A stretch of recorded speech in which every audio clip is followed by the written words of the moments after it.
የሽግግሩ አካል ሊሆኑ ይችላሉ። የእኛ ስብስብ ግን የሽግግሩ አካል አይሆንም። የዛ አይነት አጀንዳ የለውም። እኛ ህዝባዊ እምቢተኝነት እንዲካሄድ ምቹ ሁኔታ መፍጠር ነው፣ ተነሳሽነት መፍጠር ነው፣ ግፊት መፍጠር ነው፣ አዌርነስ መፍጠር ነው ስራችን።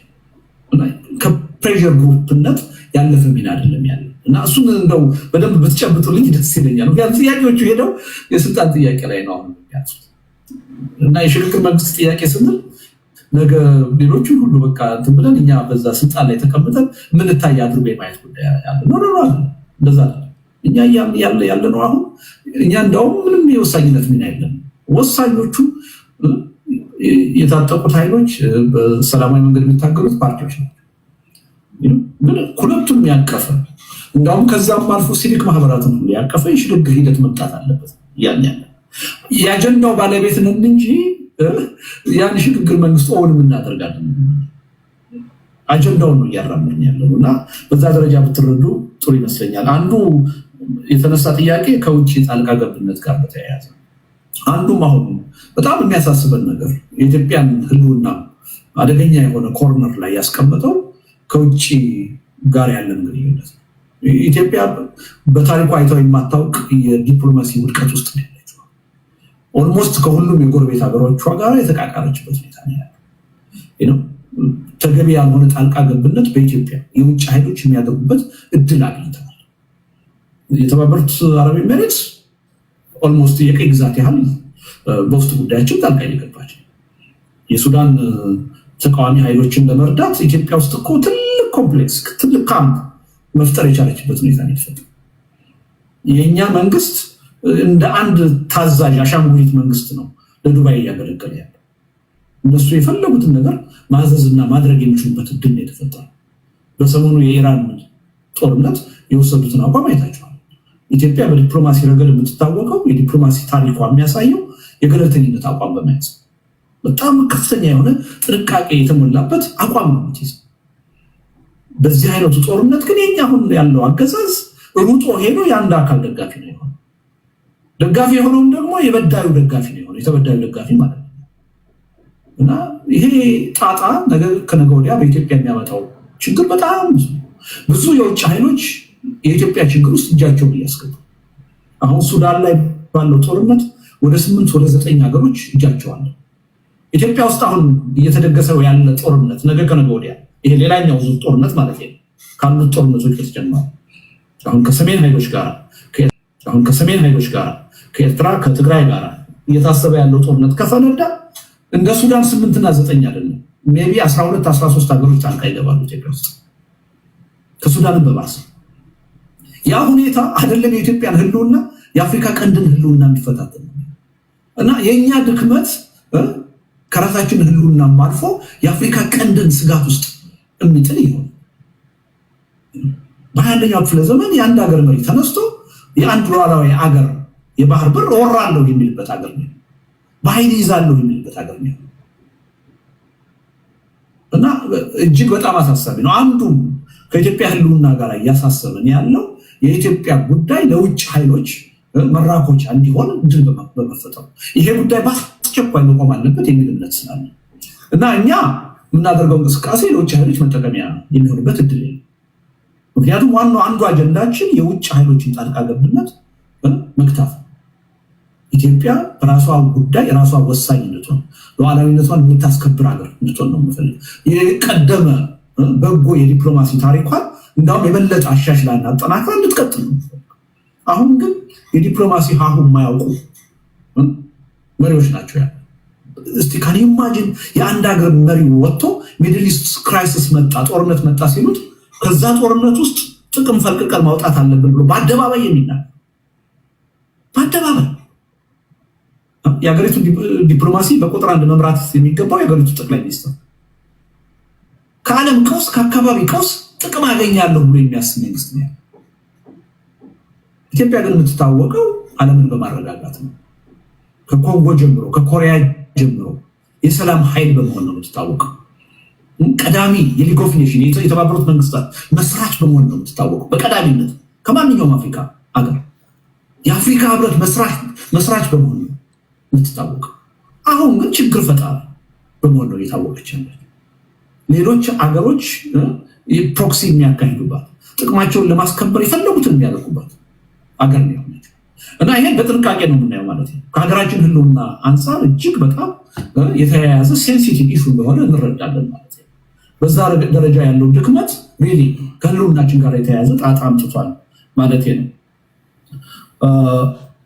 ሌላው ሽግግር አሁንም ያው ሽግግር የሚባለው ነገር ይመጣል እና ስታቋቁሙ እኛ አይደለንም የምናቋቁመው የፖለቲካ ኃይሎቹ ናቸው። ግን አብሮ የተነሳ ጥያቄ አለ። ምን ዋስትና ትሰጡናላችሁ? እኛ አይደለንም ራሱ አሁን በትግል ላይ ያሉት የፖለቲካ ኃይሎች ማንም ለማንም ዋስትና ሊሰጥ አይችልም። ይህም ማወቅ አለባቸው። የሚሰጡ ዋስትናው የትግሉ ተሳታፊ መሆኑ፣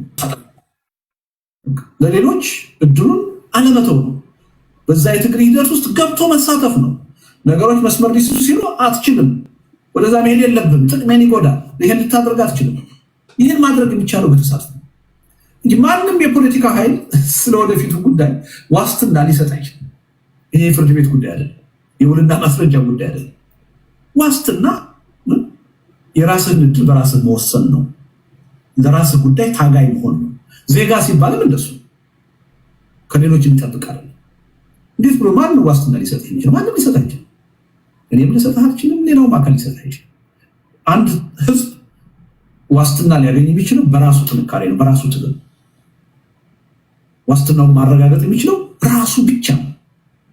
ያ ደግሞ የሚገኘው በትግል ተሳትፎ ነው። በዛ አንጻር ብታዩት ጥሩ ነው እና የሽግግር መንግስትን ሲባል ያለፉት ስህተቶችን እንዳይደግም በዋስትናነት እኛ የምናየው የሽግግር ጥያቄን ከአሁኑ እንወያይበት። መንግስት ከወደቀ በኋላ አይደለም። ያለፉት ስህተቶች እንዳይደገሙ ምን አይነት ሽግግር ነው ማቋቋም የሚያስፈልግ? እንዴት ነው መቋቋም ያለበት? እነማን ናቸው ሊያቋቁሙት የሚገባ? ያ የሽግግር ሂደት የሚፈጽማቸው ተግባራት ምንድን ናቸው? ምን ያህል ነው እድሜው የሚሆነው የሚለውን ነገር ከአሁኑ ተነጋግረን መስማማት ላይ መድረስ አለበት።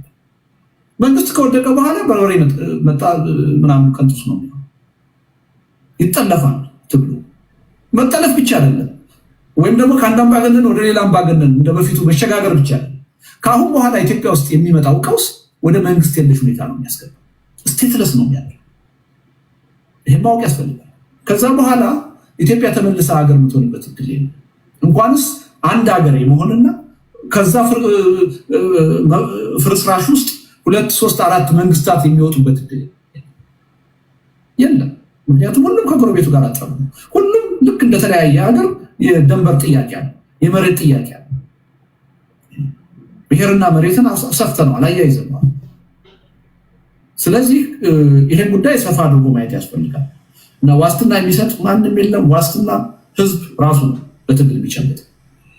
ይሄን ወሳኝ መሆን ከትግል አለመራቅ፣ የትግል ተሳታፊ መሆን፣ ፖለቲከኞቹ ወደው ሳይሆን ተገደው በህዝብ ውሳኔ የሚገዙ እንዲሆኑ ማድረግ፣ ያን ዋስትና ሊሰጠን የሚችለው። ቅድሞ ወንድሜ ያነሳው ነገር አለ። ታጣቂዎች እንዴት ይታመናሉ? እውነት ነው፣ ግን ደግሞ በመጠራጠር የምናስወግደው ችግር የለም። እውነቱን ለመናገር ማመን ያለብን አሁን የኢትዮጵያ ዕጣ ፈንታ በመወሰን ረገድ ትልቁ ሚና ያላቸው አሁን የታጠቁት ኃይሎች ናቸው። እኔ ነኝ ዋጋ የከፈልኩት ብሎ ስልጣን ለብቻው ይዞ የመቀጠል ባህሪ እንዳለው ምንም የታወቀ ነገር። ይሄ እንዳይመጣ ምን እናድርግ ከተባለ ኢንጌጅ በማድረግ ነው መፍትሄ የሚመጣው። እነሱም የመፍትሄው አካል እንደሆኑ አምኖ በመቀበል ከእነሱም ጋር አብሮ ለመስራት በመዘጋጀት ነው። እነሱን በመፍራት እነሱን በመራቅ የሚመጣ ለውጥ የለም። እንደዛ ከሆነ እንደውም እነሱ ናቸው የሚጠቀሙት። ምክንያቱም አቅም ያላቸው አሁን እነሱ ናቸው። ከህዝብ ድጋፍ አንጻር ከኛ የተሻለ ድጋፍ ያላቸው እነሱ ናቸው። የሀገሪቱን ዕጣ ፈንታ የመወሰን ዕድሉ በአብዛኛው በእነሱ ይቻላል። ስለዚህ ከእነዚህ ኃይሎች ጋር በኃላፊነት እንዲንቀሳቀሱ፣ ከአሁን በፊት የነበረው ታሪክ እንዳይደገም ሁሉን አቀፍ መሆን፣ ይሄ በአሸናፊነት ስሜት ሳይሆን በሁሉን አቀፍነት ሁሉንም አሸናፊ በሚያደርግ አግባብ ችግራችን እንዲፈታ መነጋገር ነው፣ ኢንጌጅ ማድረግ ነው የሚጠቅመው እንጂ ስለፈራናቸው ችግሩን ልናስወግደው አንችልም እንጂ ጥያቄው መሰረታዊ ጥያቄ ነው ማለት ነው። ወንድሜ ያነሳው ተገቢ ጥያቄ ነው። ከዛ ውጭ የብሔርተኝነት ጥያቄ ተነስቷል፣ የህገ መንግስት ጥያቄ ተነስቷል። አሁን እኮ በህገ መንግስቱ አመን አላመን፣ በብሔር ፖለቲካ አመን አላመን፣ አሁን በእንደዛ አይነት አጀንዳ መወያየት እኮ ቅልጦት እኮ በእነዛ ችግሮች ዙሪያ ያለንን ልዩነት መፍታት የምንችለው መጀመሪያ እንደ ሀገርና እንደ ህዝብ መቀጠል ስንችል ህልውና ሲኖረን። ህልውና ከሌለን ከተራ የመልካም አስተዳደር ጥያቄ ጀምሮ የራሴን ነፃ መንግስት መሰረታለሁ እስከሚለው ጥያቄ ድረስ ማንኛውም መልስ አይደለም። ከትንሹ እስከ ትልቁ ጥያቄ ድረስ መልስ ሊያገኝ የሚችለው በሂደት ኢትዮጵያ የምትባል ሀገርና ህዝብ በህልውና መቀጠል ሲችል፣ መቀጠል ካልቻለ ያንዳችንም ጥያቄ ሊመለስ አይችልም። ስለዚህ በእነዛ ጥያቄዎች ላይ አሁን መከራከሩ ምናምን ምንም ዋጋ የለም። እንዳልኩት እነዛን ጥያቄዎች ልንፈታባቸው የሚያስችሉን መካኒዝሞች በእነሱ ላይ ተማምነን ሽግግር በማቋቋም የሀገሪቱን ህልውና በማስቀጠል የጋራ ጉዳይ ላይ መስማማት፣ ከዛ በኋላ ልዩነቶቻችንን የምንችለውን በውይይትና በድርድር ያልቻልነውን ግን በጉዳዩ ባለቤት በኢትዮጵያ ህዝብ ውሳኔ ለመፍታት በጣም በእነዚህ አጀንዳዎች አልተስማማንም፣ ቅራኔ ያለን ለሪፈረንደም እናቀርብልሃለን። ወስን ህዝቡ የወሰነውን ግን ወደድንም ጠላንም መቀበላለን። ያልተቀበልናቸው ጉዳዮች ካሉ የምርጫ አጀንዳ አድርገን መቀጠል አለብን። ለዲሞክራሲ በዚህ ነው መስማማት የምንችለው እንጂ አሁን በህገ መንግስት ጥያቄ የትኛው ብሔር ፌዴራሊዝም ነው ወይስ ከዛው የጂኦግራፊ ምናምን ብለን ብንከራከር የችግሩ ክብደት አልገባንም፣ የት ላይ እንዳለን አላወቅንም ማለት ነው። እሱ ቀልጦት ነው። አሁን ዋናው ጥያቄ ከህልውና ጥፋት እንዴት እንዳለ እንደ ሀገርና ህዝብ እንዴት እንቀጥል ነው። በዛ ደረጃ ላይ ነው ያለው። ይህን መገንዘብ የሚያስፈልግ ይመስለኛል። ታንኪ እኔ እንደውም ጉንጭ አልፍ በጣም አይ ዶንት ኖ ቲክቶክ ስለሌለ ወይ የተቆረጠውን ካላኩልህ በስተቀር አላየው ይሆናል እንጂ በጣም ጦርነት ቀረሽ ክርክር ስናደርግ ነበር። ግማሾቹ በመንግስት በኩል የሀገር መከላከያ አምባሳደሮች ናቸው። እኔ የማውቀውን ነገርኳቸው። አቶ ልደቱ አያሌው እኔ እስከማውቀው ድረስ ሀገር ቤት መግባት አትችልም ተብሎ የተመለሰ ነው። በአደባባይ በቪዲዮ ተቀርጾ የማውቀው ኤርፖርት ሄዶ አትሄድም ተብሎ ኢትዮጵያ አየር መንገድ በዚህ በኩል ባልሳሳት አቶ መስፍን ጣሰው መግለጫ እስኪያወጡ ድረስ እንደተከለከልክ ነው የማውቀው።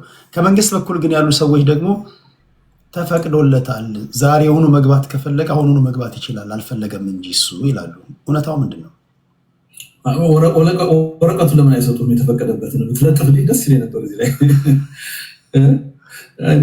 ምንም የሚያሳዝን ነው። ሰምቻለሁ። ባይዘወይ ሰዎች ሰምተው እንደዚህ የሚል ሰው አለ አልተከለከለም የሚል አይ ቲንክ ሌላም አንድ ሚዲያ ዩቲዩብ ያለው ሰው እንደዚሁ የቀድሞ ወዳጃችን የነበረ እንደዛ ይናገራል ሲሉ ሰምቻለሁ። እና እንደምኞታቸው ያርግልኝ ነው የምላቸው። የሀገሬ አሁንም ቢሆን መግባት ነው የምፈልገው። ሀገሬ ገብቼ በሰላማዊ ትግሉ መታገል ነው የምፈልገው። ምክንያቱም እዚህ ሆኜ አሁን የኢትዮጵያን ወጣቶች ውጡና ሰላማዊ ህዝባዊ እምቢተኝነትን አካሂዱ ማለት እውነቱን ለመናገር አማራጭ ስለሌለኝ ነው እንጂ ሞራሌን ይፈትነዋል። አልወድም። በማምንበት ትግል ሌሎችን መስበክ ሳይሆን ራሴ መታገልና ዋጋ መክፈል ነው የምፈልገው።